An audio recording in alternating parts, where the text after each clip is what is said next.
Film at 11.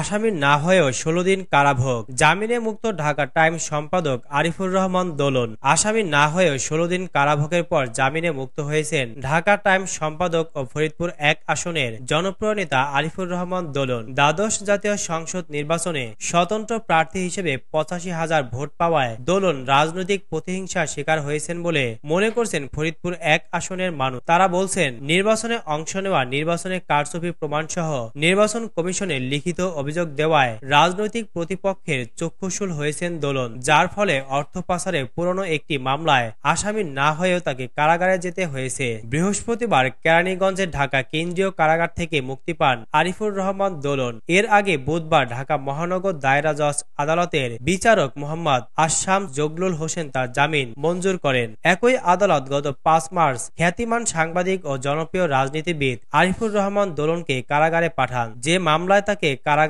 পাঠানো হয়, বাস্তবে এখন পর্যন্ত সে মামলায় তিনি আসামিই নন। ফরিদপুরে আলোচিত দুই ভাই বরকত রুবেলের বিরুদ্ধে ২,০০০ কোটি টাকা পাচারের অভিযোগে রাজধানী কাফরুল থানায় ২০২০ সালে একটি মামলা করে পুলিশের অপরাধ তদন্ত বিভাগ সিআইডি। দোলন এই মামলার এজাহারভুক্ত আসামি নন এবং প্রথম দফায় দেওয়া চার্জশিটেও নাম নেই। তবে অধিকতর তদন্তের নামে সম্পূরক চার্জশিটে জড়ানো হয় দোলনকে। তবে ওই চার্জশিট এখনো আদালত গ্রহণ না করায় আইনগতভাবে এ মামলার তিনি আসামি নন। এ অবস্থায় দ্বাদশ জাতীয় সংসদ নির্বাচনে স্বতন্ত্র প্রার্থী হয়ে অংশগ্রহণ করায় সাংবাদিক দোলন রাজনৈতিক প্রতিহিংসার শিকার হয়েছেন বলে আলোচনা উঠেছে।